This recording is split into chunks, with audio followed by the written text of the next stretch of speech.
নয়নের মণি সন্তান দাঁড়ায়া চোখের পানি ছেড়ে ছেড়ে বলছে, মা মা মা গো মা মা, বলুন তো খুশি না বেজার? মা দেখবেন আশপুরুষী ঘরের মহিলাদেরকে জাগাবেন, চাচি আম্মা ঘুমিয়েছেন, খালাম্মা ঘুমিয়েছেন, উঠেন না, একটা মজার খবর শুনেন। কি খবর? আমার পোলায় 25 বছর পরে আজকে আমারে মা কইয়া ডাকছে। কি কমু খালাম্মা?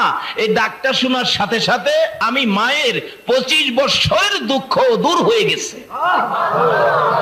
আমার আল্লাহ বলেন, আরে দুনিয়ার মানুষ, মায়ের মতো একটা দরদি যদি 25 বছরের দুঃখ এক ডাকে দূর করে দিতে পারে রে, মায়ের চাইতে কোটি কোটি গুণ দয়া বেশি আমি আল্লাহ।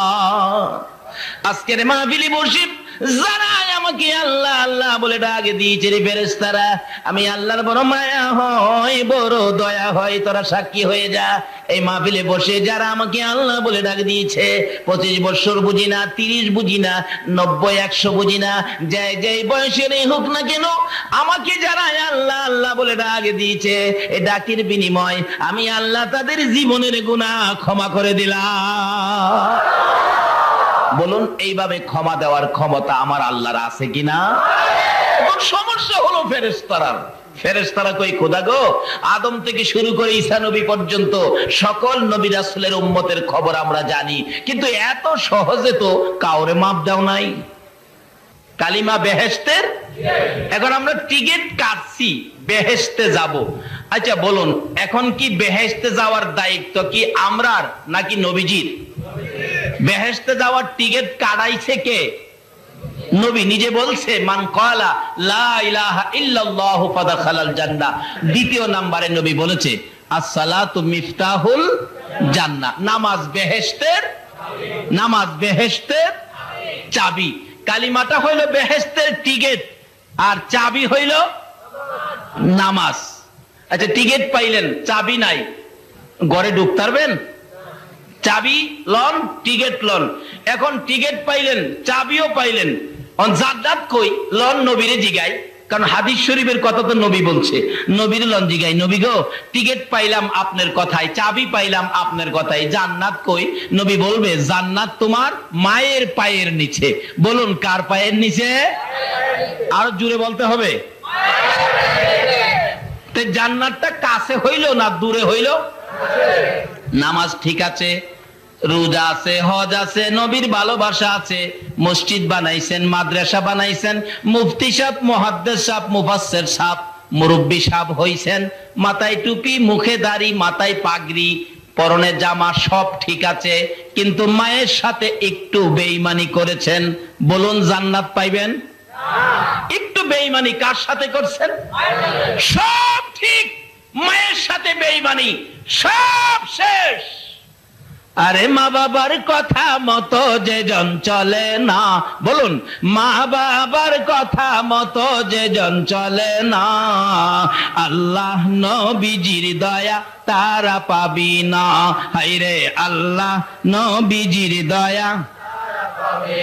মা বাবাকে দুঃখ দিলে নামাজ রোজা যাইবি ফলে, মা বাবাকে দুঃখ দিলে নামাজ রোজা যাইবি ফলে, মার কলিজায় আঘাত দিলে খোদা সহে না, মার কলিজায় আঘাত দিলে খোদা সহে না, আল্লাহ নবীজির দয়া তারা পাবি না। হায়রে আল্লাহ নবীজির দয়া তারা পাবি না। সব ঠিক আছে, মার সাথে বেঈমানি, এখন কি হলো? সব নামাজের নামাজ, হাজির হজ। এক হাজি সাহেবের জীবনী খুলে দেখি, উনি 39 বার হজ করছে, 40 বারের মাথায় আরাফাতের ময়দানে খুশির কান্না কাঁদতেছে, হাই হাই আমার কি ভাগ্য, 40 বার হজ করতে পারলাম। গায়েবী আওয়াজ হচ্ছে, হাজি 40 বার কেন রে? 40,000 বার যদি হায়াত পাইয়া হজ করো, তোমার হজ কবুল হবে না। হাজি বলেন, এ কি আশ্চর্য, কেন আমার হজ কবুল হবে না? ব্যাপারটা কি জানতে চাই। আবার গায়েবী আওয়াজ হচ্ছে, হাজি রে, একদিন তোর মার সাথে তর্কাতর্কি করে, সাধারণ ব্যাপার নিয়ে কথা কাটাকাটি করে, এক পর্যায়ে রাগ হইয়া রে হাজি তোর মারে লাথি মাইরা ঘরের বাইরে ফালাইয়া দিছিলি, তোর মা গলা কাটা মুরগির মতো লাফাইয়া লাফাইয়া কলিজাটা ফাটাইয়া দুনিয়া থেকে বিদায় হয়েছিল। বিদায় মুহূর্তে আমি আল্লাহর কাছে একটা বিচারের দরখাস্ত করেছে, হাজি রে লাথি দিয়া মার কলিজা ফাটাইছো 40 বার কেন, 40,000 বার হজ করলেও একটা হজ কবুল হবে না। কারণ নবী বলেছে তোমার মা বাবার চেহারার দিকে মায়ার নজরে তাকাও, তাহলে একবার তাকাইলে একটা কবুল 7টা উমরা হজের সওয়াব দেওয়া হবে। এক সাহাবী বলেন ইয়া রাসূলুল্লাহ আমি যদি বারে বারে তাকাই, রাসূল বলেন তুমি যদি 100 বার তাকাও একদিনের মধ্যে মায়ার নজরে মার দিকে বাবার দিকে, তাহলে 100 কবুল হজের সওয়াব তোমাকে দেওয়া হবে। এই মারে কষ্ট দিয়া মক্কা মদিনা গেলে কোনো লাভ হবে? রাসূল বলছে তোমার হজ তো তোমার ঘরে, তোমার হজ তোমার এই মার কষ্ট না দিয়া মাকে খুশি করে যদি কেউ হজ করতে যান আপনার ভাগ্য ভালো হবে। একজন হাজী সাহেব 400 জাহান্নামীকে সাফায়াত করে জান্নাতে নেওয়ার অনুমতি পাবে, কিন্তু মারে কষ্ট দিয়া না দিয়া? এখনকার যুগে ছেলেরা মারে কষ্ট দেয় কিনা বলুন তো? মার কথা শুনে না, মারে কষ্ট দেয়। বাস্তব ঘটনা, আমাদের এলাকার এক ঘটনা ঘটছিল। মা বাড়ির কাছে বিয়ে করাইলেন ছেলেকে, ছেলে তো শ্বশুর বাড়িতে যায়, মাশাআল্লাহ শাশুড়িও খুব আদর করে। ঢাকা চাকরি করে তো 7 দিনের ছুটি নিয়ে আসছে, নতুন জামাই তো 7 দিন থাইকা সকালবেলা ফার্স্টই বাস ঢাকা চলে যাবে। কিন্তু মা তো সকাল থেকে অপেক্ষায়, আমার ছেলে আইসা আমার কাছ থেকে বিদায় নিয়ে যাবে, আমি মায়ের পায়ে সালাম করবে। কিন্তু সকালবেলা মা অপেক্ষায়, ছেলে আর মার দিকে লক্ষ্য নাই, শাশুড়ির কাছ থেকে বিদায় নিয়ে ঢাকা চলে গেছে। যাওয়ার পথে শীতের রাত্র ছিল, কুয়াশার মধ্যে রাস্তার মধ্যে বাড়ির থেকে 30 কিলোমিটার দূরে যাওয়ার পরেই ট্রাকের সাথে বাস মুখামুখি সংঘর্ষ, 7 জন লোক মারা গেল, তার মধ্যে এই ছেলেটাও মারা গেছে। আচ্ছা বলুন তো, রাস্তাঘাটে কোনো বিপদ যদি সন্তানের হয় আগে খবরটা কে পায়? আরো আস্তে কোন কে পায়? মা ফজরের নামাজ পড়ে বিছানায় বসে বসে কান্দে, কলিজা মানে না, কেন জানি কলিজায় আগুন। একটু পরে ঘর থেকে বাহির হইয়া রাস্তায় দাঁড়ায় কান্দে। পাড়া প্রতিবেশী মহিলারা প্রশ্ন করে মা হইয়া এইভাবে কেন কাঁদতেছেন? জবাব দেন মা দুঃখিনী। আরে মহিলারা, পাড়া প্রতিবেশীরা, কেন জানি আমি মার কলিজায় আগুন জ্বলতেছে। 30 কিলোমিটার দূরের খবর, মার কাছে আইছি কিনা? মা রান্না করে যায় না, রান্নাও করে না, কোনো কাজ করতে পারতেছে না, নাস্তার সময় পার হয়ে যায়, নাস্তাও মা খায় না, খালি কান্দে। মহিলারা জিজ্ঞেস করলে জবাব দেন, কেন জানি রে আমার কলিজায় আগুন জ্বলছে। একটু পরে অ্যাক্সিডেন্টের লাশগুলি টাইনা টাইনা বাহির করে, লোকটার পকেটে ভিজিটিং কার্ড ছিল, কার্ডের মধ্যে ঠিকানা পাইয়া লোকেরা টাকা উঠাইয়া কাইটা দিয়া প্যাকেট করে 200 টাকা ভ্যান গাড়ি ভাড়া করে উঠাইয়া দিয়ে লাল নিশান লাগাইয়া ভ্যান গাড়ি যাইতেছে লাশ লইয়া। বাড়ির কাছাকাছি যাওয়ার পর প্রশ্ন করলেন, ভাই সাহেব দাঁড়ান, দেখেন তো ঠিকানাটা চিনেননি? মন্নান লোকের নাম, বাড়িটা কোথায়? ওই লোকটা বলেন কি হয়েছে? অ্যাক্সিডেন্টে মারা গেছে। লোকটা বলতেছে, ও ভ্যান গাড়ির ড্রাইভার, ওই যে দেখো মোড়ের মধ্যে দাঁড়ায়া মহিলাটা কাঁদতেছে, এই মহিলাটা মন্নানের মা লাগে। ভ্যান গাড়ির ড্রাইভার চোখের পানি ছেড়ে ছেড়ে কান্দে আর ডাকে, মন্নান রে তোর মা কেন রে রাস্তায় দাঁড়ায়া কান্দে? বলুন তো 30 কিলোমিটার দূরের খবর মার কাছে আসছে কিনা? এই মারে কষ্ট দিও না, আমার নবীর শাফায়াত নসিব হবে না। দুঃখিনী মা রাস্তায় দাঁড়াইয়া কান্দে। ভ্যান গাড়িওয়ালা ওই মায়ের পাশে যাইয়া ডাকতেছে, আপনি কেন কান্দেন? আপনার ছেলের নাম কি মন্নান? হ। ভ্যান গাড়িওয়ালা চোখের পানি ছেড়ে দিলেন, মন্নানের মা আর কেঁদো না, এই যে তোমার মন্নান কাইত্তার প্যাকেটের মধ্যে অ্যাক্সিডেন্টে তোমার মন্নান মারা গেছে। সঙ্গে সঙ্গে মা বেহুশ হইয়া জ্ঞান হারা হইয়া চিত হয়ে জমিনে পড়ে, গলা কাটা মুরগির মতো নাচতেছে, বেহুশ হয়ে যায়, জ্ঞান ফিরতেছে না। লোকেরা লাশটা নামাইয়া খুইলা দেখে মাথার মস্তক একবারে বাহির হইয়া সারা শরীর রক্তে লাল লাল হইয়াছে, জিহ্বাটা বাহির হইয়ে পড়ে আছে। মা মা বেহুশ হইয়া পড়ে আছে। মন্নানের খবর শুনে মাথায় পানি দিচ্ছে। কিছুক্ষণ পর মার জ্ঞান যখন ফিরে গেছে, মা একটা চিৎকার মেরে ডাকে, ও আমার পাড়া প্রতিবেশীরা, ও আমার লোকেরা, আমার একটু জায়গা দে, আমি আমার মন্নানকে মন ভরে দেখবো। লোকেরা যখন সরে গেলেন, দূরে দূরে সরে গিয়ে রাস্তা করে দিলেন, দুঃখিনী মা দৌড়াইয়া যাইয়া মন্নানের দিকে তাকাইয়া দেখে রে রক্তে লাল হয়ে আছে, জিহ্বাটা বাহির করে দিছে। দুঃখিনী মা মৃত সন্তান আঞ্জায়া ধরে বুকের মধ্যে লাগাইয়া দুই গালের মধ্যে চুমাইয়া চুমাইয়া মা দরদি মন্নানের জিহ্বাটার মধ্যে চুমাইতেছে। বাবা মন্নান রে, কেন আমি মায়ের দোয়া নিয়ে গেলি না? আজকে তুই বিদায় হয়ে গেলি, আমার কি মা বলে আর ডাকবি না? আমি মা কার ডাক শুনে কলিজার আগুন নিভাবো। মরা ছেলে বুকে লইয়া, মৃত ছেলে বুকে লইয়া মা কান্দে। শাশুড়ি দূরে দাঁড়াইয়া নাকে কাপড় দিয়া রাখছে। যেই মা মৃত ছেলে বুকে লইয়া কান্দে গো, এই মার কলিজায় যারা আঘাত দিয়েছ, নামাজ রোজা হজ যাকাত মক্কা মদিনার ইমাম হইয়াও আল্লাহর জান্নাতে জায়গা হবে না। আবার আল্লাহ বলেছে নবীর কথা মানো। নবী বলেছে কালিমাটা বেহেশতের টিকেট, নামাজ বেহেশতের চাবি। উম্মতেরা রে, টিকেট লইয়া চাবি লইয়া কই যাবি?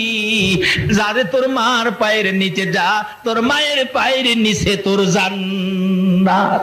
আল্লাহ বলেছে নবীর কথা মানার জন্য। নবী বলেছে মায়ের পায়ের নিচে জান্নাত। বলুন কার পায়ের নিচে? এই মায়ের খেদমত করা দরকার আছে কিনা? এই মাকে কষ্ট দিলে নবীরে পাবেন? এই মাকে যদি দুঃখ দেন নবীর শাফায়াত নসিব হবে? এখন দুঃখ দেওয়ার মতো ছেলে আমাদের বাংলাদেশে আছে কিনা? শেষ একটি ঘটনা বলেই আমি দোয়া করে দিব। একটা ছেলে হলো, মা মাত্র একটা ছেলে। ছেলেটা হওয়ার আগে ছেলেটা বেঁচে আছে, মা নাই। মা আপনাকে আমাকে পেটে নিয়ে কত কষ্ট করছে। এই মারে কষ্ট দিলে আল্লাহর আরশ মানে না, আমার নবী শাফায়াত নসিব হয় না।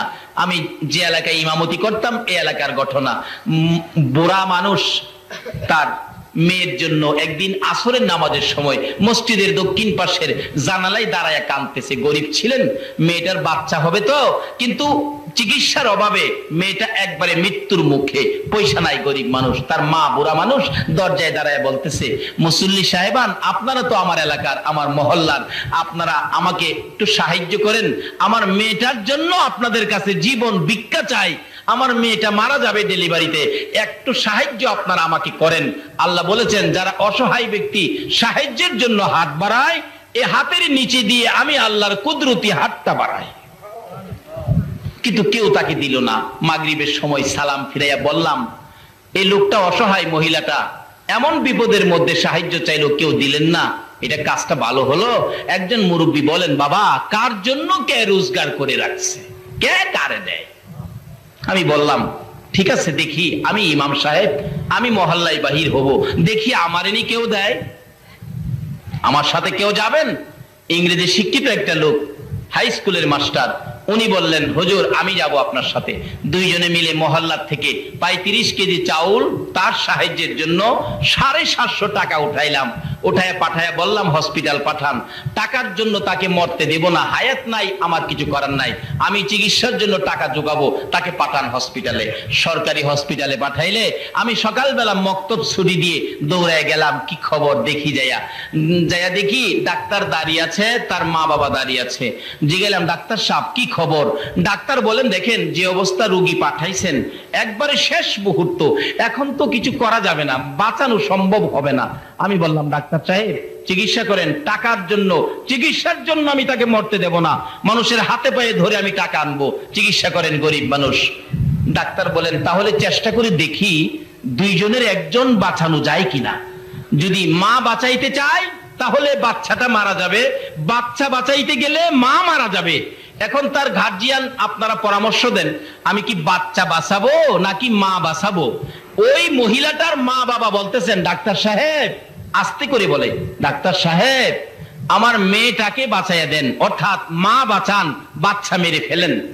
এমন সময় দেখি ওই বেহুশ মহিলাটা, জ্ঞান নাই, জ্ঞানটা ফিরলো, চোখ দুইটা খুলে চাইলো, চোখগুলি লাল, জর্জর করে চোখের পানি পড়ছে। ডাকতেছে ডাক্তারের দিকে ইশারা করে, ডাক্তার সাহেব মায়ের কথা শুইনেন না, বাবার কথা শুইনেন না, 10 মাস 10 দিন কষ্ট করেছি আমি, ডাক্তার গো, দুইজনের একজন যদি মারতে হয় আমার সন্তান মাইরো না। ডাক্তার, তুমিও তো একটা মায়ের ঘর থেকে হয়েছো, তোমার মা তোমাকে প্রসবের সময় কত কষ্ট করেছে, ওই সময় তোমাকে যদি মেরে ফেলতো তুমি কি ডাক্তার হইতে পারতা? না। তোমার দুইটা পায়ে ধরি, দুইজনের একজন যদি মারতে হয় আমি মার জীবন শেষ করে দে, আমার পেটের সন্তান বাঁচাইয়া দে। আমার নবী বলেন, উম্মতরা রে, যে মা নিজের জীবন দিয়ে তোমার জীবন বাঁচাইতে চাই, এই মায়ের পায়ের নিচে তোমার জান্নাত। মসজিদে নয়, মাদ্রাসায় নয়, মক্কা নয়, মদিনায় নয়, এই মায়ের পায়ের নিচে তোমার জান্নাত। নবীর কথা, এই নবীর কথা মানার জন্য কে বলছে? আল্লাহ। বলতেছিলাম শেষ কথা, দোয়া হয়ে যাবে, বাস্তব ঘটনা। এবার মহিলাটা বলতেছে, ডাক্তার আমাকে মেরে ফেলেন, আমার বাচ্চাটা বাঁচাইয়া দেন, আমি মা বেঁচে থাকবো, বাচ্চা মৃত হবে, আমি মা সইতে পারবো না। ডাক্তার বলেন, এত যখন আসার চেষ্টা করে দেখি 2 জন বাঁচানো যায় কিনা, দরজা বন্ধ করে দিয়ে চিকিৎসা শুরু হলো। একটু পরে শোনা যায় ওয়া ওয়া করে কান্দে। আমরা খুশি, বাচ্চা বুঝি হয়েছে, কিন্তু ডাক্তার সাহেব দরজা খুলে বেরিয়ে গেলেন, দুইটা চোখের পানি জর্জর করে ছেড়ে দিয়ে বলেন, বাচ্চা হয়েছে ছেলে, ছেলের অবস্থা ভালো, কিন্তু মা বাঁচবে না। মহিলাটা কান্দে, তার বাবাও কান্দে, সবাই কান্দে, মেয়েটা মারা যাবে। আমি দরজার ভিতরে যাইয়া দেখি বাচ্চাটা, কি সুন্দর বাচ্চাটা, ওয়া ওয়া করে কাঁদতেছে। দক্ষিণী মা মাথাটা পর্যন্ত উঠাইতে পারে না, বাচ্চার দিকে তাকাইয়া দুইটা চোখের পানি ছাড়তেছে। মার দিকে তাকাই ইশারা করে, কথা আর বলতে পারতেছে না। মাকে বুঝাইতে চাই, মা গো তোমরা আমার বাবারে কোলে লও না, তোমরা যদি কেউ কোলে না লও, দাও না আমার বাবারে আমার বুকে উঠাইয়া দাও না, কিন্তু বুঝাইতে পারে না। অবশেষে দেখি দুঃখিনী মা নিজের বাচ্চা নিজে কোলে নিতে চাইতেছে, দুইটা হাত বাচ্চার দিকে বাড়াইতে চায়, বাড়াইতে পারে না, শক্তি নাই, একবারে শেষ মুহূর্ত। বাচ্চার দিকে তাকাইয়া দুইটা হাত সামনের দিকে ধাক্কাইতেছে, ধাক্কাইতে ধাক্কাইতে হাত দুইটা বাচ্চাটার কাছাকাছি, আর অল্প যদি সামনে বাড়াইতে পারতো, মা জীবনের শেষবারের মতো বাচ্চা কোলে নিতে পারতো। বাচ্চাটার কাছাকাছি হাত দুইটা যাইতে পারে না, বাচ্চাটার দিকে তাকাইয়া তাকাইয়া চোখের পানি ছেড়ে ছেড়ে মা বিদায় হইয়া যায়। আমার নবী বলেন, উম্মতরা রে, যেই মা মৃত্যুর মুখে দুবার মতো সন্তান কোলে নিতে চায়, এই মার কলিজায় আঘাত দিও না, আমি নবীর শাফায়াত নসিব হবে না। আসুন, আমার আল্লাহ বলেছে তোমরা আমার নবীর কথা মানো। নবী এই কথাগুলো আমাদের জন্য ওয়াজ করে গেছেন। আসুন, নামাজ বেহেশতের চাবি, কালিমা বেহেশতের টিকেট, মায়ের পায়ের নিচে বেহেশ। এর মধ্যে আরেকটা ওয়াজ কোরআন শরীফে আমার আল্লাহ করেছেন, ওয়াসাইনাল ইনসানা বিওয়ালিদাইহি ইহসানা। আল্লাহ এই ওয়াজটুকুন কোরআন শরীফে করেছেন মা বাবা ব্যাপারে। আবার নবীজি এই প্রসঙ্গে ওয়াজ করেছেন। কি ওয়াজ করেছেন? তোমাদের মায়ের পায়ের নিচে তোমাদের কি, মাশাআল্লাহ, জানেন, দেখা যায়, কিন্তু জানলে কি হবে, এখন তো মানে না, মানে না বিদায় আমাদের মধ্যে অশান্তি। না মানে ওলিরে, না মানে নবীজিকে, না মানে মা বাবাকে। যদি মা বাবাকে খেদমত করে, মা বাবার কথা শুনে মা বাবার দোয়া নিতে পারেন, তাহলে আপনি একটা ওলি হতে পারবেন। মায়ের দোয়ায় ডাইরেক্ট ওলি হওয়া যায়। সুবহানাল্লাহ। যে নবীর কথা মানার জন্য বলেছেন, এই নবীর কথা যদি নবীকে ভালোবাসার সহিত মানতে পারেন, নবীর ভালোবাসায় ডাইরেক্ট ওলি হওয়া যায়। কিভাবে? আসুন ইরাকের জমিনে যাই। কষ্ট হয়েছে আপনাদের? ইরাকের জমিনে চলুন। ইরাকের বাদশার পালিত পালোয়ান ছিলেন জুনায়েদ বগদাদি রহমতুল্লাহ আলাইহি। জুনাইদকে একদিন বাদশা বলতেছেন, জুনাইদ, তোমাকে এত খানা খাওয়াইলাম, এত বেতন তোমাকে দিলাম, এত সুযোগ সুবিধা তোমার জন্য দিলাম, কিন্তু তুমি যে কত বড় পালোয়ান হইলি, তোমাকে তো কুস্তি লাগাইয়া দেখলাম না, তোমার শক্তি কত। জুনাইদ বললেন, দেন লাগাইয়া কুস্তি, আমাকে কুস্তি করে হারাবে এমন কোন ব্যক্তি পৃথিবীতে নাই, এমন কোন ব্যক্তি এই দেশে নাই, দেন লাগাইয়া। জুনাইদকে বলতেছেন কুস্তি লাগার জন্য। ইরাকের ঘটনা, আপনারা কি ইরাকে যাইতে রাজি না? তাহলে কোন দিকে তাকিয়ে রইছেন? আর দেখেন নাই জীবনে? আমি আধা ঘন্টার মধ্যে ওয়াজ শেষ করে দিব।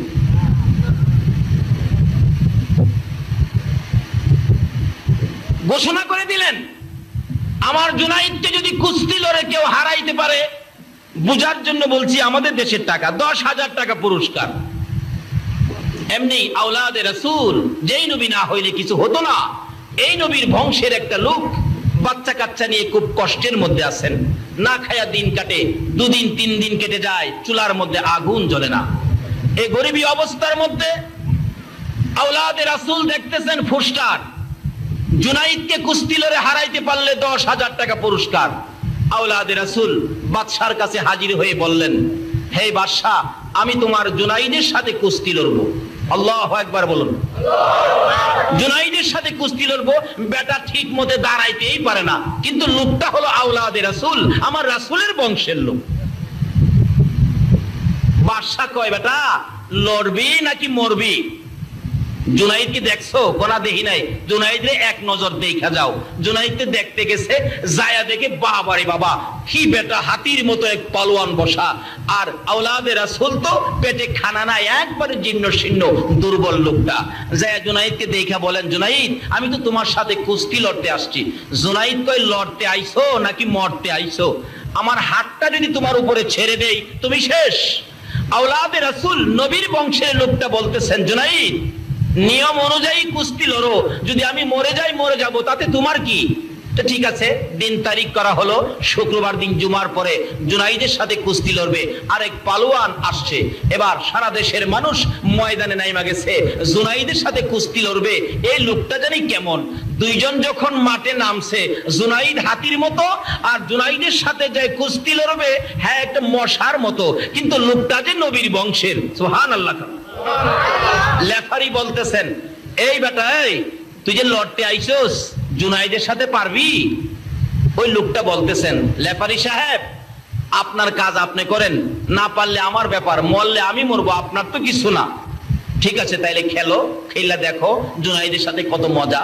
এবার আওলাদে রাসূল, আমার নবীর বংশের লোকটা জীর্ণ শীর্ণ, পেটে খানা নাই, চোখের পানিগুলি ছেড়ে দিয়ে বলতেছেন, জুনাইদ, তোমার সাথে কুস্তি লড়ার আগে 2টা কথা তোমার সাথে বলতে চাই। সুবহানাল্লাহ কর। জুনাইদ রে, 2টা কথা বলার সুযোগ দিবিনি। জুনাইদ বলেন, কি কথা বলবেন বলুন, অনুমতি দিলাম।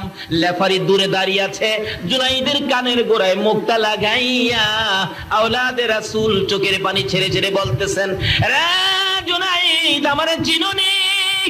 যেই নবী না হইলে জগৎ হতো না, তুমি হইতা না, আরশ কুরসি লৌহ কলম হতো না, আমি সেই নবীর বংশের লোক, আমি আওলাদে রাসূল। জুনাইদ রে, আমার বাচ্চাগুলো না খাইয়া 3 দিন পর্যন্ত ঘুমাইতেছে, আর আমি সহ্য করতে পারি না, বাচ্চাদের মুখের দিকে তাকাইলে আমার কলিজা মানে না। রে জুনাইদ, পারবিনি? আজকে নবীর ভালোবাসাই আমি আওলাদে রাসূলের কাছে নতি স্বীকার করে আমাকে 10,000 টাকা পুরস্কারের ভাগী করে দিতে। জুনাইদ বলেন, লোকটা আমার কানে কানে বলতেছে, আমি তার কথাগুলি শুনতেছি, এক কানে, আরেক কানে শুনতেছি মদিনার কামলিওয়ালা নবী মদিনার থেকে ডাকতেছে, জুনাইদ রে, পারবিনি আমার আওলাদের মুখে হাসি ফুটাইতে? সুবহানাল্লাহ। আরে জুনাইদ, পারবিনি আমার আওলাদের মুখে হাসি ফোটাইতে পারবিনি, আমি নবীকে ভালোবাসা দিতে। জুনাইদ বলেন আমি শুনি মদিনার কামলেওয়ালা নবী মদিনার থেকে ডাকে আর আমার কানের মধ্যে লাগে, দুইটা চোখের পানি জোর করে জুনাইদ ছেড়ে দিলেন। রে লেফারি, বাঁশি বাজারে আজকে এমন খেলা হবে যেই খেলা পৃথিবীর মানুষ কোনোদিন দেখে নাই। সঙ্গে সঙ্গে লেফারি বাঁশি বাজাইলে আওলাদে রাসূল জুনাইদের গায়ে আঙ্গুল টুকুন ফিট করলে জুনাইদ ইয়া রাসূলুল্লাহ বলে চিত হয়ে জমিনে পড়ে যায়। আবার যখন আঙ্গুল লাগাইলেন আবার ইয়া রাসূলুল্লাহ বলে চিত হয়ে জমিনে পড়ে যায়। এইভাবে তিনবার জুনাইদ নদী শিকার করেছে, পুরস্কার দিয়ে দিলেন নবীর ভালোবাসা আওলাদে রাসূলকে। জুনাইদ মাথা নিচে দিয়ে নিজের বাড়ির দিকে রওনা করেছে। সঙ্গীরা বলেন, উপস্থিত জনগণ বলতেছেন জুনাইদ বাদশার দরবারে আর যায়ও না, বাদশার দরবারে তোমাকে জায়গা দিবে না, মজার খানা দিবে না, মোটা অঙ্কের বেতন আর তোমাকে দিবে না, এই বাদশার দরবারে তুমি যাইতে পারবে না। জুনাইদ দুইটা চোখের পানি ছেড়ে ছেড়ে কান্দে। রে মাঠের লোকেরা, ও জনগণ শোনো, আমি আর এই বাদশার দরবারে যাইতে চাই না, আমি দুজাহানের বাদশার দরবারে রওনা হয়েছি। আল্লাহ ইয়া গাউসুল আজম জিন্দাবাদ। মাশাআল্লাহ। আসুন, দয়ার নবী মায়ার নবীর ভালোবাসায় ডাইরেক্ট ওলি হওয়া যায়, এটাই আমি আপনাদেরকে বুঝাইতে চাইলাম। এবার আওলাদে রাসূলকে ভালোবাসা দিয়ে পুরস্কার দিলেন। জুনাইদ নিজের আমিত্ব নিজের আধিপত্য বিলীন করে দিলেন, নিজের বাড়ির দিকে যাচ্ছে আর চোখের পানি ছেড়ে ছেড়ে ডাকতেছে আর গুনগুন করে কাঁদতেছে, ইয়া রাসূলুল্লাহ ইয়া হাবিবাল্লাহ ইয়া রাসূলুল্লাহ। আমার মৌতের নিদান কালে থাকিয়ে নবী গো আমার শিয়রে, আমার মৌতের নিদান কালে থাকিয়ে নবী গো আমার শিয়রে, দেখিব আপনাকে দুই নয়ন ভরে, ইয়া রাসূলুল্লাহ ইয়া হাবিবাল্লাহ ইয়া রাসূলুল্লাহ ইয়া হাবিব। এইভাবে জুনাইদ কানতে কানতে নবী নামের জপনা জপতে জপতে বাড়িতে ঢুকে গেলেন। এশারের নামাজ পড়ে জুনাইদ বিছানার মধ্যে শুয়ে শুয়ে ডাকে, দয়ার নবী মায়ার নবী গো, ও আমার প্রাণের নবী। এইভাবে ডাকতেছে, চোখের মধ্যে ঘুম আসে আবার একটু পরে সজাগ হয়ে যায়, ঘুম আসে একটু যায়। এমন সময় দেখে উম্মতের কান্ডারি আর মদিনার রওজার মধ্যে শোয়া নয়। সুবহানাল্লাহ। দয়ার নবী মায়ার নবী মদিনার রওজা থেকে উঠে জুনাইদের ঘরে হাজির হইয়া যায়। ছেড়ে দে নৌকা মাঝি যাব মদিনায়, বলুন না, ছেড়ে দে নৌকা মাঝি মদিনাতে কান্দে নবী উম্মতের মায়ায়, মদিনাতে কান্দে নবী উম্মতের মায়ায়, ছেড়ে দে নৌকা মাঝি যাব মদিনায়, ছেড়ে দে নৌকা মাঝি। নবী মদিনাতে আছে শুইয়া গুনাহগার উম্মতের মায়া, মদিনাতে আছে শুইয়া গুনাহগার উম্মতের মায়া, সেই নবীরই প্রেমে সবাই পাগল হও না, সেই নবীরই প্রেমে সবাই পাগল হও না, ছেড়ে দে নৌকা মাঝি যাব মদিনা, ছেড়ে দে নৌকা মাঝি। আল্লাহ নামের বর্ষা করি সারলাম নবীর প্রেমের তরি, বলুন, আল্লাহ নামের বর্ষা করি সারলাম নবীর প্রেমের তরি, দয়াল নবীর রওজা খানি আমায় দেখাও না, দয়াল নবীর রওজা খানি আমায় দেখাও না, ছেড়ে দে নৌকা মাঝি যাব মদিনা, ছেড়ে দে নৌকা মাঝি। খালি মুখে মুখে কইবেন নাকি আল্লাহ তৌফিক দিলে মদিনা যাইবেন? মদিনা যাইবেন? মদিনা গেলে একটা সদাই পাবেন মদিনার মার্কেটে, যেটা পৃথিবীর কোনো মার্কেটে পাওয়া যায় না। আউট অফ মার্কেট একটাই সদাই, একটাই মার্কেট, এটা হলো মদিনা। সদাইটা কি? রাসূল বলেছে। বলবো? রাসূল বলেছে মানজারা কবরি ওয়াজাবাত লাহু শাফাতি, যারা আমি নবীর রওজাটাও জিয়ারত করে গেছে তাকে শাফায়াত করে জান্নাতে নেওয়া আমি নবীর উপর ওয়াজিব হয়ে গেছে। মদিনার রওজা জিয়ারতকারী একটা মানুষ দেখা যেই কথা, একটা জান্নাতি মেহমান দেখা সেই কথা। যদি আল্লাহ তৌফিক দেয় যাবেন নি মদিনা? ও বাবা যুবকেরা, এখন থেকে সিগারেট না খায়া, আইসক্রিম না খায়া 2 টাকা 1 টাকা করে জমা করো মদিনার উদ্দেশ্যে। যদি তোমার ক্ষমতা নাও হয়, একদিন মদিনার কামলিওয়ালা নবী তোমার ভাঙ্গা করে স্বপ্নে দেখা দিয়ে যাবে। আল্লাহ আমাদেরকে সেই জায়গায় কবুল করুন, সকলে বলুন আমিন। বলতেছিলাম জুনায়েদ বাগদাদি বলেন, আমি তো আমার ঘুমের ঘরে ঘুমিয়ে আছি, আমি দেখি মদিনার কামলিওয়ালা নবী আয়েশা আমারে ডাকতেছে, জুনায়েদ, আল্লাহু আকবার, জুনায়েদ আজকে খেলার মাঠে কি খেলা খেলেছো? আমি নবী মদিনায় শুয়ে থাকতে পারলাম না। জুনাইদ রে আয় আমার পাশে আয়, আজকাল থেকে তুই পালোয়ান জুনাইদ নয়। নবীজি একটা রুমাল মুবারক জুনাইদের মাথার মধ্যে পেঁচাইয়া বাঁধতেছে আর বলতেছে, আজকাল থেকে তুমি আউলিয়াদের মাথার তাজ, তাজুল আউলিয়া জুনাইদ। নবীর ভালোবাসায় ডাইরেক্ট ওলি হওয়া যায়। জোরে জোরে কন্যা সুবহান। ইয়া রাসূলুল্লাহ জিন্দাবাদ জিন্দাবাদ জিন্দাবাদ জিন্দাবাদ। মাশাআল্লাহ, বলতেছিলাম অলি হইতে গেলে রাস্তাগুলি কত যে সহজ। নবীর ভালোবাসায় ডাইরেক্ট অলি হওয়া যায়। আরেকটা অলি হওয়ার রাস্তা হলো মায়ের দোয়ায়। বলুন কার দোয়ায়? আরো জোরে বলুন কার দোয়ায়? কোরআন শরীফে মায়ের ওয়াজ করেছেন, বাবার ওয়াজ করেছেন আমার আল্লাহ। ওয়াসাইনাল ইনসানা বিওয়ালিদাইহি ইহসানা। আল্লাহ ওয়াজ করেন আমরা যেন আমাদের মা বাবার সাথে ভালো ব্যবহার করি। বলুন মা বাবার সাথে কি ব্যবহার? আচ্ছা, এখন কি মা বাবার সাথে ভালো ব্যবহার আছে?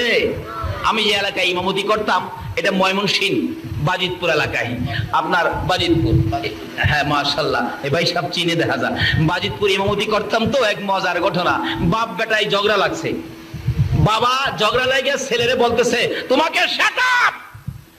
পুলাই বাবারে কো আপনারে ডবল সেটআপ।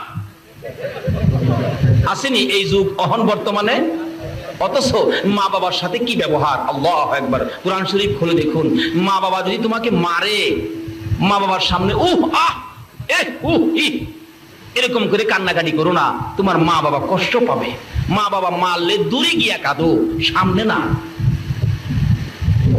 নামাজ পড়বেন, রোজা রাখবেন, হজ করবেন, যাকাত দিবেন, নবীর আশিক হবেন, ওলির পাগল হবেন। যদি মার সাথে বেঈমানি করেন তাহলে সব শেষ। সব কি শেষ?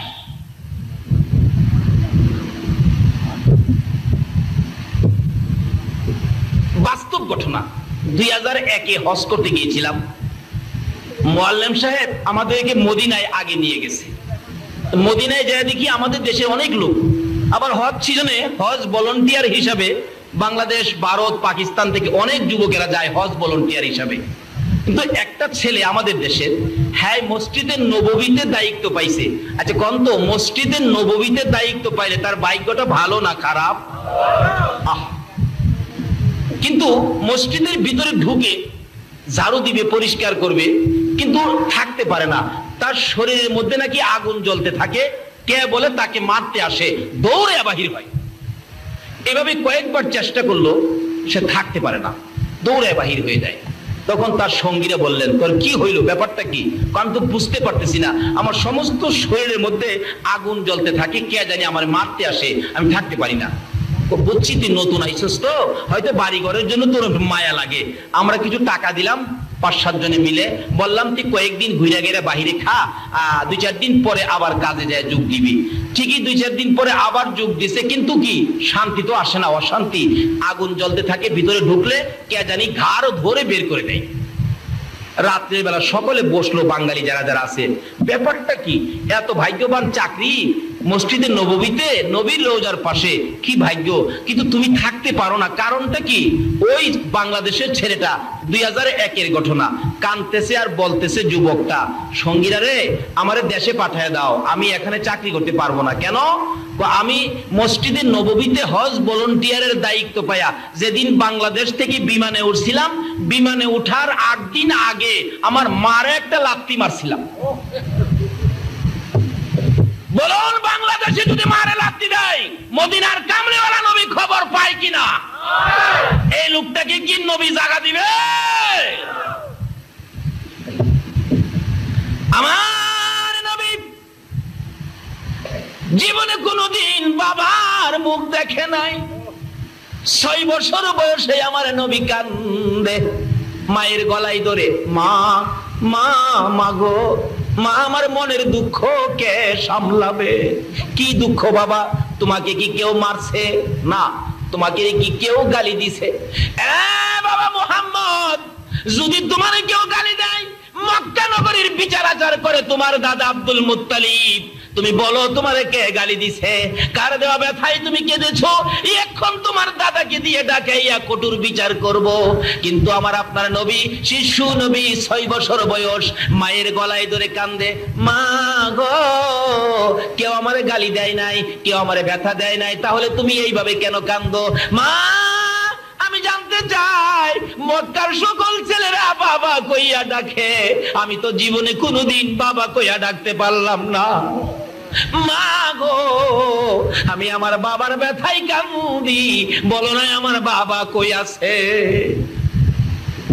আরে জন্ম হয়ে শিশু নবী বাবা দেখে নাই, জন্ম হয়ে শিশু নবী বাবা দেখে নাই, এতিম হয়ে দয়াল নবী আসলো দুনিয়ায়। বলুন, এতিম হয়ে,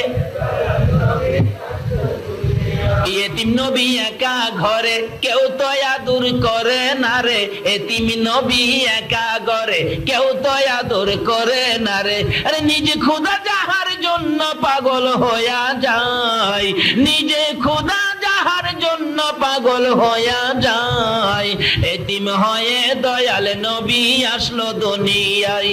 হাইরে এতিম হয়ে দয়াল নবী, বলতেছিলাম দয়ার নবী, মায়ের নবী, মায়ের গলায় ধরে যখন কান্দে, মাগো আমি কান্দি একটা ব্যথা, সেটা হলো আমার বাবা কই? আমি তো জীবনে কোনোদিন বাবা বলে ডাক দিলাম না, জীবনে আমি কোনোদিন বাবার কোলে উঠলাম না।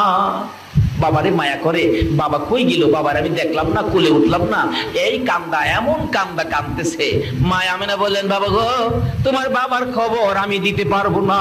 আমেনাও কান্দে, মা কান্দে, আমেনাও কান্দে, সন্তান মুহাম্মদও কান্দে, নবী কান্দে, নবীর মা কান্দে। এমনি সময় নবীর আদরের দাদা আব্দুল মুত্তালিব কান্দার আওয়াজ শুনে দৌড়ায় আসছে, বৌমা আয় আমেনা, তুমি কেন কান্দো? আমার নাতি কেন কান্দে? এমনি করে দয়া নবী, মায়ের নবী দৌড়ে যাইয়া দাদার গলায় আঞ্জাইয়া ধরেছে। দাদা গো, মার গলায় ধরে প্রশ্ন করেছি আমার বাবা কই? মা খালি কান্দে, কিছু কয় না।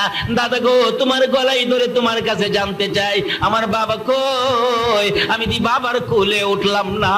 আব্দুল মুত্তালিব কান্দে আকাশের দিকে তাকাইয়া, আকাশের মালিক, আমার নাতিরে আমি কি দিয়া বুঝাইবো? অবশেষে আব্দুল মুত্তালিব বলতেছেন, বৌমা তুমি একটা কাজ করো। কি কাজ? বাবার ব্যথায় যখন আমার নাতি কান্দে, তার বাবার কবরটুকুন একটু দেখায়া নিয়ে আসো। আব্দুল মুত্তালিব উম্মে আইমানকে দিয়ে মোট 5 জনের কাফেলা করে পাঠাইলেন। যাইতেছে মদিনায়, যাইতে যাইতে লম্বা ঘটনা সংক্ষেপ করলাম, মদিনায় যাইয়া খাজা আব্দুল্লাহর কবরের পাশে আমেনা দাঁড়াইয়া দাঁড়াইয়া কান্দে। একটু পরে পরে আমার নবী মার চোখের পানিগুলি মুছে মুছে প্রশ্ন রাখে, মা এখানে দাঁড়াইয়া কেন তুমি কান্দো?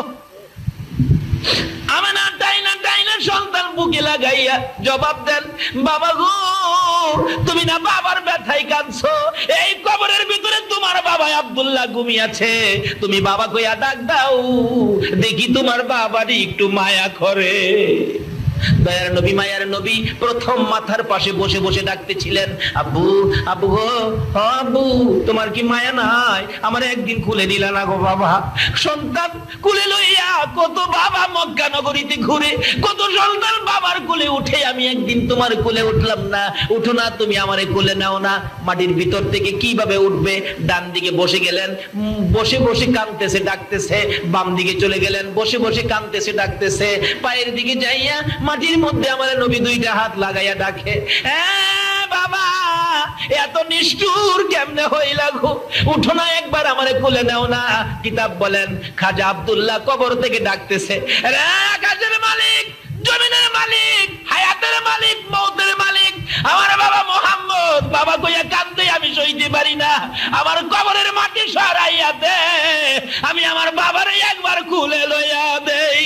আমার আল্লাহ বলেন, না না এ খাজা আব্দুল্লাহ, তোমার কোলে নিতে হবে না, তুমি ঘুমিয়ে থাকো। তোমার এতিম সন্তানকে তামাম পৃথিবীর মানুষের কাছে আমি আল্লাহ পৌঁছে দিব, দেখাইয়া দিব, বলে দিব। যদি এতিম বলেও যদি তোমার এতিমকে যদি কেউ ভালোবাসে, ও খাজা আব্দুল্লাহ, আমি আল্লাহ কথা দিলাম, এই এতিম বলে যদি কেউ এতিম নবীকে ভালোবাসে, আমি আল্লাহ তারে ভালোবাসবো। জোরে জোরে কন্যা সুবহানাল্লাহ। আমার নবী কাঁদতেছে, কিন্তু কই মাটি কাঁপতেছে, খাজা আব্দুল্লাহ কোলে নিল না। অবশেষে মা আমেনা টাইনা টাইনা কোলে লইয়া ডাকতেছে, মা ডাকতেছে, বাবারে এইভাবে আর কাঁদলে কি লাভ হবে? আমার আল্লাহ বলেন, বন্ধু গো, যেইভাবে তুমি বাবার কবরে কাঁদছো, এইভাবে তোমার উম্মতেরা যদি বাবার কবরে যাইয়া কান্দে, কথা দিলাম এক ফোঁটা চোখের পানি যদি তোমার মতোই আমার কোনো সন্তান বাবার জন্য দেখাইতে পারে, এই চোখের পানির বিনিময়ে তার বাবাকে আমি জান্নাতে পৌঁছাইয়া দেব। নবী মায়ার নবী মার কুলে উঠে গেল, মা টাইনে টাইনে কুলে লইয়া রওনা হলেন মক্কার দিকে, আবার চলে আসবেন। আবুয়া নামক স্থানে আসার পর আমেনা ডাকতেছে, উম্মে আইমান রে, আমি হাঁটতে পারি না, আমার তো জ্বর আইসা গেছে, তাবু টানাও। তাবু টানাইলে তাবুর ভিতরে শুইয়া আমেনার জ্বর খালি বাড়তে থাকে, শরীরের অবস্থা খুব খারাপ হয়ে গেলে দুইটা হাত বাড়াইয়া ডাকতেছে, আমেনা, উম্মে আইমান কই রে, আমার মোহাম্মদ কই, আমার বুকে উঠাইয়া দে। দয়ার নবী মায়ের নবী শিশু নবীকে আমেনা কোলে লইয়া দুইটা গালে চুমাইয়া চুমাইয়া ডাকে, বাবা মোহাম্মদ, বাবা খুঁজতে যাইয়া আজকে বুঝি মা হারাইয়া ফেলবা, আমার মন বলে আমি বাঁচবো না। দয়ার নবী মায়ের নবী মার দুই গালে চুমাইতেছে, মা গো এমন কথা বলো না, তুমি যদি মরে যাও আমি কার সাথে ঘুমাবো? কে আমারে বাবা কইয়া ডাকবে? কে আমারে আদর করবে? কে আমারে মায়া করবে? আমি কারে মা বলে ডাকবো? এবার উম্মে আইমান বলে, না আমার পাশে আও। টাইনা টাইনা কোলে নিলে এবার দেখা যায় আমেনার চোখগুলি যেন নড়তেছে, বিদায় হয়ে যাবে। দৌড়ে যাইয়া আমার নবী শিশু নবী মায়ার নবী দয়ার নবী মায়ের গলায় আঞ্জায়া ধরেছে। এবার সন্তান বুকে লইয়া মা আমেনাও বিদায় হইয়া যায়। দয়ার নবী কান্দে, বাবু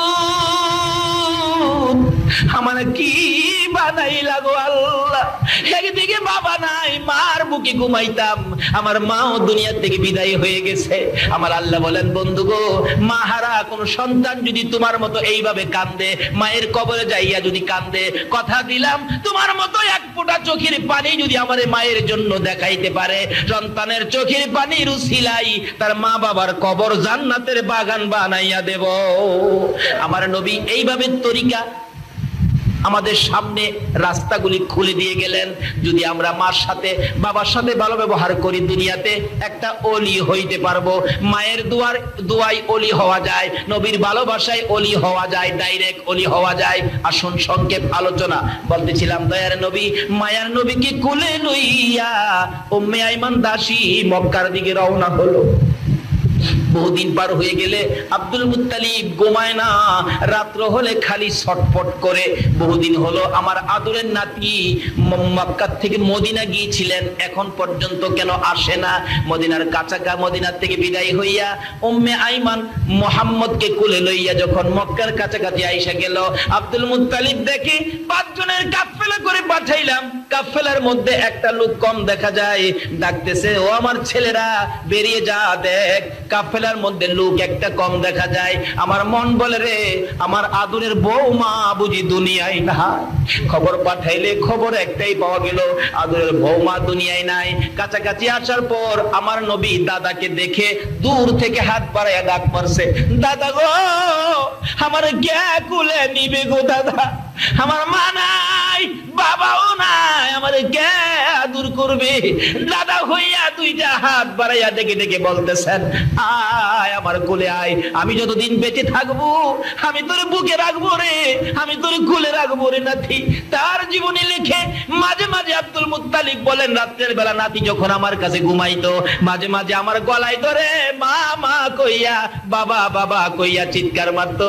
আমি কোলে লইয়া আবার ঘুম পাড়াইয়া বলতাম, নাতি রে ঘুমা রে, তোর মা নাই রে, তোর বাবা নাই। এইভাবে মা হারা বাবা হারা হইয়া আমার নবী কত কান্দা কাঁদছে। এই নবীর উম্মত যদি হও, যদি নবীর কথাগুলি মানো, মায়ের কবরে যাও বাবার কবরে যাও, যদি মা বাবা দুনিয়ায় না থাকে, আর যদি মা বাবা দুনিয়ায় থাকে মা বাবার খেদমতে চলে যাও। কই যাবেন? মা বাবার, মা বাবা দুনিয়ায় থাকলে কই যাবেন? মা যদি বলে বাবা আমার জন্য দুইটা আপেল আইনো, কি বলেন আনতে হবে কিনা? এখনের পোলাপান আনতে রাজি না, দমক মারে, টাকা নাই। অথচ 100 টাকার সিগারেট খা, মার জন্য দুইটা আপেল আনতে পারে না বাঙালি। এই জাতের সন্তান আছে কিনা দুনিয়াতে বলুন তো? এক বেচারা বাবা আছে মা নাই, বাবার জন্য বাতের ব্যবস্থা করছে। একটা মাটির বাসন আছে না, মাটির বাসন, এটা কি কন আপনারা? মাটি দিয়ে যে বাসন বানায়, মাইত্যা বাসন কয়, আমাদের দেশে কয় হানুক। হানুক আরে হাঙ্কি আর কি, হাঙ্কি। সেই শাঙ্কির মধ্যে বাবারে বাদ দেয়, বাসনও দেয় না। আচ্ছা এতে কি বোঝা যায়? বাবারে আদর করে নাকি ঘৃণা করে? ঘৃণা করে। হাঙ্কির মধ্যে বাদ দেয়, একেবারে প্রত্যেক দিন এক সমান এক মাপে বাদ দেয়। বাবা তো বুড়া মানুষ, একদিন ভাত খাইছে, পেটটা ভরে নাই, বাসনটা হাতে নিয়ে কাঁদতেছে, কাঁদতে কাঁদতে অস্থির। তার নাতি ছিল, আদরের নাতি। নাতি বলতেছেন, দাদা তুমি কাঁদো কে? দাদা কয়, কাঁদি রে ভাই, যে ভাত দিছে ভাত খায়া তো আমার পেট ভরে নাই, আর চাইতে ভাত হইলে ভালো হইতো, এই জন্য কাঁদি। বর্তমানের অবস্থান বলছি। নাতি কো, দাদা দাও আমার কাছে দাও, আমি ভাত নিয়ে আসি তোমার জন্য। কয় না, তুমি আবার ভাত চাইতে গেলে আবার এই সন্ধ্যার সময় ভাত বন্ধ হয়ে যা, দরকার নাই, যা খাইছি তাই আর দরকার নাই, সবুর হয়ে আছি। নাতি চালাক, বাচ্চা ছেলে খুব চালাক। হ্যাঁ, মাটির বাসন লইয়া দৌড় মারছে, উঠানে যাইয়া বাসনটা ইচ্ছা করে হাত থেকে ফালাইয়া ভেঙে ফেলছে। বাইঙ্গা হ্যাঁ নিজেই কাঁদতেছে, তার মা বাবা দুজন বেরিয়ে আসছে। আব্দুল আলী কান্দুসতে বেটা? আব্বা কান্দি, বাসনটা যে ভাঙ্গা গেল এই জন্য তো কান্দি। বাসন একটা ভাঙছে বেটা, মাটির বাসন 10টা নিয়ে আমু, কান্দুসকে আয় আমার কোলে আয়। কয় না কোলে যাবো না, আগে কাই গেলই। কেন কাঁদবি? মাটির বাসনটা যে ভাঙছি। আরে একটা ভাঙছো 10টা নিয়ে আমু, এটা কয় টাকার ব্যাপার? না এই বাসনের জন্য না, আমি যে দাদার বাসনটা ভাঙছি। তুমি তোমার বাবারে যেই বাসন মাইপা বাদ দিতা, আমি বড় হইয়া এই নাতে যাওয়া সব শেষ। শেষ কথা, মা বাবার সাথে আজকালকার দিনে যে কি ব্যবহার করে আমার জানা ঘটনা। আমি যখন চাকরি করতাম, এলাকার ঘটনা, কি সুন্দর ঘটনা দেখেন। একটা মাত্র ছেলে হয়েছে, একটা ছেলে। ছেলে হওয়ার পরে ছেলের বাবা মারা গেছে, মা বাচ্চাটা কোলে লইয়া কান্দে। আমি যদি অন্য জায়গায় বিবাহ বসি, এই ছেলেটারে তো রাখবে না, বের করে দিবে। বাবা বলে ডাক দেওয়ার সুযোগ নাই, মা কইয়াও ডাক দিতে পারবে না, না বিয়ে বসবো না। একটা বাচ্চার দিকে চায়া মহিলাটা সব শেষ করে দিলেন। আরবি লেখাপড়া জানতেন, বাড়ি বাড়ি প্রাইভেট পড়াইতেন, কোরআন শরীফ পড়াইতেন।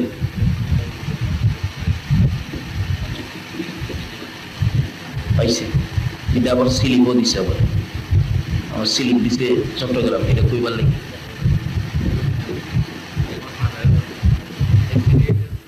আচ্ছা মাশাআল্লাহ মাশাআল্লাহ। যাই হোক, যেটা বলতেছিলাম এটা বলে শুনছেন আপনারা। আবার আমার কাছে স্লিপও গেছে এই ঘটনাটা কইবার জন্য, এর লেগে যাইতেছিলাম এই ঘটনা। যাই হোক, যদি শুই না থাকেন তাহলে আর দরকার নাই। কিন্তু মা বাবার সাথে যে এই আচার আচরণ করে, এমন লোক এখনো আমাদের বাংলাদেশে আছে কিনা বলুন? তাহলে এটা যখন শুনছেন এটা বাদ দেন, এটা বাস্তব ঘটনায় আসেন। একটা লোক, গরিবের ছেলে, বাবা গরিব, মানুষের বাড়িতে কাজ করে। এটা আমার আশপাশের মধ্যে ছিল ঘটনাটা, কিন্তু এখন একটা ছেলে বেঁচে আছে, তার বংশের সব মরে গেছে। আপনার ওই মানুষের বাড়িতে কাজ করে, কিন্তু ছেলেটারে বিয়ে করাইলেন। বিয়ে করানোর 8 দিন পর, জুট মিলে চাকরি করতো ছেলেটা, 8 দিন পরই কইতাছে, মা আমার ভবিষ্যৎ আছে, তোমরা রে খাওয়াইলে আমার ভবিষ্যৎ নষ্ট হয়ে যাবে। মারে খাওয়াইলে বলে হ্যাঁ ভবিষ্যৎ নষ্ট হয়ে যাবে। এই আচার আচরণ করে নামাজ পড়লে কি লাভ হবে? রোজা রাখলে, মুফতি মুহাদ্দিস মুফাসসির হইলে কিচ্ছু লাভ হবে না। মা বাবার মন খুশি না করে আপনি মসজিদে যাবেন, নামাজ পড়বেন, আল্লাহ রাসূল খুশি হবে না। মা বাবার মন খুশি না করে আপনি মসজিদ বানাবেন, মাদ্রাসা বানাবেন, কিচ্ছু লাভ হবে না। এই ছেলেটা বলতেছেন, মা আমার ভবিষ্যৎ আছে, আমি আর তোমাদেরকে খাওয়াইতে পারবো না। মা বলেন, বাবা আজকেই এই কথা বললি আমারে খাওয়াইতে পারবি না? তোর বাবা কত কষ্ট করে তোরে বড় করেছে, লালন পালন করেছে, আমারে খাওয়াইতে পারবি না? না, পারবো না। অবশেষে কি করবে? আলাদা হয়ে গেছে, জুট মেরে চাকরি করে, সপ্তাহে বেতন পায়। এই দিয়া কিছু রুজি রোজগার মোটামুটি ভালো। দুইজন মানুষ তো কিছু টাকা আয় থাকে, কিছু জমি জমা রাখলেন বন্ধক। এই জমি জমার উপর কিছু ধান, 20 থেকে 25 মণ ধান তার ঘরের মধ্যে জমা হয়ে গেছে। খাওয়ার পরে 20 মণ 25 মণ ধান। তার বাবা অসুস্থ, মানুষের কাজে যাইতে পারে না। অবশেষে ছোট্ট আরেকটা ভাই ছিল, পেটের খিদায় কাঁদতেছে, 2 দিন 3 দিন হয়ে গেল, ঘরে খানা আনতে পারে না। বাবা তো অসুস্থ, খানা আনবে কে? রোজগার করিয়া তো কেউ নাই। বাচ্চাটা বলতেছেন, আম্মা আমার বড় ভাইয়ের ঘরে ধান আছে, ধান নিয়ে আসো। আব্বা কাজে গেলে এই কাজের টাকা দিয়া তুমি ধান কিনা বাইরে দিয়া দিও। মা ছোট বাচ্চার দিকে তাকাইয়া বড় ছেলের কাছে বলতেছেন, বাবা 10-এর দান দিবি? 10-এর দান তোর বাবা সুস্থ হইলে, রোজগার করলে তোর দান কিনা তোরে দিয়া দিব। মা দান চাইছে, পোলাই কয় আচ্ছা আমি বুঝা দেখি দেওয়া যাইবে কিনা। মা দান চাইলে যার বুঝবার বাকি থাকে, বলুন তো নামাজ পড়া কি বেহেশতে যাইতে পারবে? রাসূল বলছে বেহেশ কার পায়ের নিচে। আর এই রাসূলের কথা মানার জন্য কে বলছে? ওমা ইউতির রাসূলা ফাকাদ আতা আল্লাহ। আল্লাহ বলছে তোমরা আমার রাসূলের কথা মানো। দান চাইব, মা দান চাইছে, হের বুঝবার বাহির হইছে। আচ্ছা বলুন তো কার সাথে বুঝতেছে? বাড়িওয়াল নেই, যায় কয় মা তো 10-এর দান চাইছিন, দেওয়া যাইব? মহিলা কয় তুমি কিচ্ছুই বুঝো না, তোমার আইডা তোমার উন্নতরা সেরা দেখতে রাজি না, তোমারে ক্ষতি করতে চাই, তোমার দান খাইবো সব নিয়া 10-এর দুইটা। নিষেধ দিয়া দাও, দান দেওয়া যাবে না। মুখে মুখে বলে দিলেন না না দান দেওয়া যাবে না। যেই মা এই সন্তান পেটে রাইখা কলিজায় লাথি খাইছে, এই সন্তান যদি 10-এর দান না দেয়, বলুন তো মা কষ্ট পাইছে কিনা? মার চোখের পানি আইসা গেছে। বাবারে কত প্রস্রাব পায়খানা সাফ করছি, রাত্রে রাত বিজার জায়গায়, তোমার প্রস্রাবের বিজা জায়গায় আমি ঘুমাইছি, তোমারে শুকনার মধ্যে রাখছি। যদি একবারে শুকনা জায়গা না পাইছি, আমার বুকে করে তোমারে সারা রাত ঘুম পাড়াইছি। আজকে আমারে 10 কেজি দান দিলা না। মার চোখে পানি আইসা গেছে, কাঁদতে কাঁদতে ঘরে ঢুকলে তার বাবা জিগায়, কাঁদোকে? কাঁদি, তোমার পোলা আমারে 10-এর দান দিল না। আরো কয় দান খাইয়া বলে হ্যাঁ শেষ করবো। বাবাই কয় বড় পোলা এত আদর করি, মানুষের বাড়ির কাজ করি, সন্ধ্যার সময় বাড়িতে আসতে খালি হাতে কোনোদিন আসি নাই, একটা কমলা হইলেও নিয়ে আসছি। আইসা যদি দেখছি পোলা ঘুমাইছে, কমলাটা ছিলাইয়া ঘুমিতে উঠাইয়া খাওয়াইছি, না হয়তো আমার ঘুম হইছে না। এই পোলা 10-এর দান দিল না। বাবাও কান্দে, মাও কান্দে। আমার আল্লাহ কয় আর কান্দিস না, তোদের চোখের পানি তোর সন্তানের জন্য গজব বানাইছি। আচ্ছা বলুন তো, মা বাবার চোখের পানি যদি সন্তানের জন্য গজব হয়, এই গজবতে বাঁচাইবার ক্ষমতা পৃথিবীর কারো আছে? কোন আলেম ওলামার আছে? পীর সাহেবের আছে? নাই। গজব আজ থেকে 30 বছর আগে কথা বলছি, 30-31 বছর আগের কথা। গজব কি গজব? লোকটা খালি খুসখুস করে কাশে, মানুষে কয় তোমার কি হলো, ডাক্তার দেখাও। ডাক্তারের কাছে যাওয়ার পরেই ডাক্তার বলেন আপনি দূরে থাকেন, আপনার যক্কা হয়ে গেছে, যক্কা। তখনকার সময় যার হয়তো যক্কা তার নাই রক্ষা। ওষুধ ছিল না তখন, এখন তো ওষুধ বাইর হইয়া সর্দির মতো হয়ে গেছে। এবার বাস্তব ঘটনা বলছি। তারপরে ডাক্তার বলেন আপনার ওষুধ নাই, আপনি বাড়িতে চলে যান। ডাকতেছেন, ডাক্তার সাহেব বাড়িতে চলে যান, আপনার যক্কা হয়ে গেছে। বাড়িতে যায় খালি চোখের পানি মুছে। বিবি সাহেবা জিগাই কাদকে ডাক্তার কি কইছে? আরে ডাক্তার তো কইছে। কি কইছে? কয় না। কি কইছে কও? ডাক্তার কইছে আমার বলে যক্কা। যেই খালি কইছে যক্কা, এবার বাড়ি অলনি কাপড় লইয়া পিছন দিয়া বাহির হইয়া নিজেরে করে রক্ষা। স্বামী ফালাইয়া পালাইছে। ও তোমার সাথে থাইকা আমারও জগ কইব নাকি? এটা সুয়াসুই রূপ, তোমার সাথে থাকলেই আমার জগ কইব। মরো মরো, তুমিই মরো, আমি মরতে রাজি না। একদিন যায়, 2 দিন যায়, একা ঘরে থাকে, কেউ নাই। রাত্র গভীর হইলে ঘুম আসে না, খালি কান্দে। ছেলের কান্দার আওয়াজ যখন শোনা যায়, মা দুঃখিনী দরজার কিনারে কানটা লাগাইয়া দাঁড়াইয়া থাকে আর মনে মনে বলতে থাকে, বাবা গো একবার যদি আমার মা কইয়া ডাক দিতি, তোর বিপদে আমি মা তোর পাশে যাইতাম। কিন্তু বিবি পাশে না, মা পাশে যাইতে রাজি কিনা বলুন তো? বাবা একবার যদি আমার মা কইয়া ডাক দিতি, আমি মা তোর পাশে যাইতাম। 2 রাত পার হইয়া 3 রাতের বেলা মার ঘরের দরজাটার সামনে দাঁড়াইয়া দাঁড়াইয়া ছেলেটা কাঁদতেছে। মার কানে কান্দার আওয়াজ পৌঁছলে মা ঘুম থেকে উঠে গেছে। ধাক্কা দিলে খুলে, ওই দরজা ছিল ঘরের মধ্যে। বাবা ঘুমিয়ে আছে, মা ঘুম থেকে উঠে ডাকতেছে, কে কান্দো তুমি, কে? সঙ্গে সঙ্গে ছেলে বলতেছে, মা গো আমি তোমার কলিজার টুকরা সন্তান।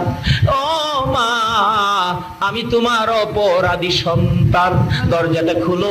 দরজা খুললে মার পায়ে পড়তে চায়, মার কাছে ক্ষমা নিতে চায়, আর ডাকতেছে, মা গো আমার বাবা কই? বাবারে ঘুম থেকে উঠাও না। বাবা চট করে ঘুম থেকে উঠে গেছে। বাবার দিকে তাকাইয়া ডাকে, বাবা গো ভুল করেছি, ক্ষমা করবানি। মা তোমার পায়ে ধরতে চাই, ভুল করেছি, ক্ষমা করবানি। বাবাও আঞ্জায়া ধরেছে, মাও গলায় ধরেছে, বাবা গো পায়ে ধরতে হবে না। এতদিন পরে যে আমার দরজায় দাঁড়াইয়া মা কইয়া বাবা কইয়া ডাক দিছো, এই ডাকি আমাদের সকল ব্যথা দূর হয়ে গেছে। যেই মা যেই বাবা এত ব্যথা দেওয়ার পরেও একবার মা বাবা কইয়া ডাক দিলে ব্যথা দূর করে দেয়। আমার নবী বলেছে, উম্মতেরা রে, সেই মা বাবার পায়ের নিচে তোমার জান্নাত। আর এই মা এই বাবার পায়ের নিচে জান্নাত। আর শুন, নবীর কথা মানি, নবীর কথা মানা ব্যতীত আল্লাহর জান্নাত পাইতে পারেন না। নবী বলেছেন মায়ের পায়ের নিচে জান্নাত। আসুন নবীর কথা আমল করি, নবীর পক্ষে থাকি, ওলিদেরকে ভালোবাসি, ওলিদের পক্ষে থাকি। আল্লাহ আমাদেরকে সেই বুঝ দান করুক। সকলে বলুন আমিন। কানু বাবা শিশু কিশোর সংগঠন, কানু বাবা শিশু কিশোর সংগঠন। আজকের এই সংগঠনের নাম কানু বাবা শিশু কিশোর সংগঠন, কাঞ্চননগর, বাদামতল। আল্লাহ মসজিদ প্রাঙ্গণে এই মাহফিল তুমি কবুল করে লাও গো আল্লাহ, এবং এই সংগঠনটাকে তুমি কবুল করে লাও।